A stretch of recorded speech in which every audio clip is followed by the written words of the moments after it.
It's a wage that provides a household with a stable financial income and general financial stability, allowing the family to meet its needs without government subsidies, and with a little bit left over to plan for emergencies.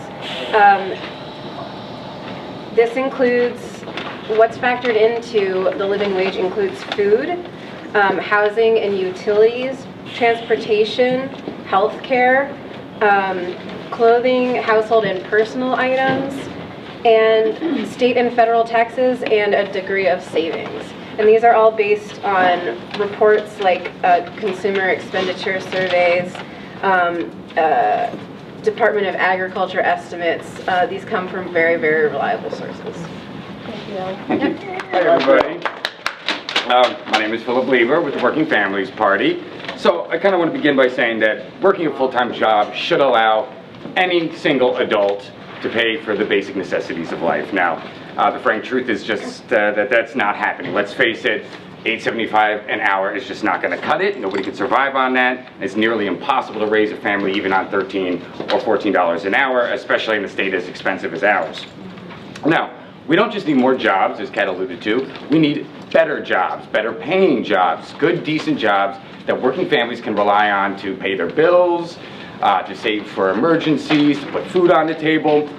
Now, with that in mind, I want to point to the report, the Low Wage Nation report that was released last week, which paints a particularly sobering picture of just how scarce these good-paying jobs I'm talking about really are, particularly in New York State. First, I kind of want to begin by just talking about what a living wage would look like. Now, a living wage is the hourly pay a worker must earn to cover basic expenses with a little extra for emergencies. Now, for a single adult, it's $18.47 an hour. For a single adult with one child, it's $27.13. A single adult with two children is $36.52. And with two children but two adults in the household, one working, one not, it's $33.01. So 61% of the jobs in upstate New York are low-wage jobs that do not pay enough for a full-time worker without a child to make ends meet. There are just 58,410 jobs in New York that pay a single adult a living wage job. Now, think about it.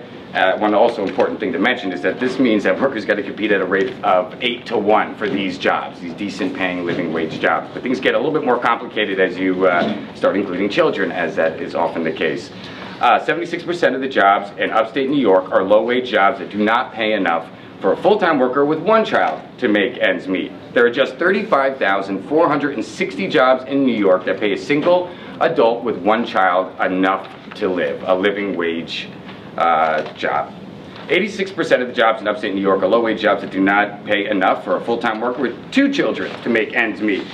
And there are just 21,490 jobs in New York that pay a single adult with two children a living wage job.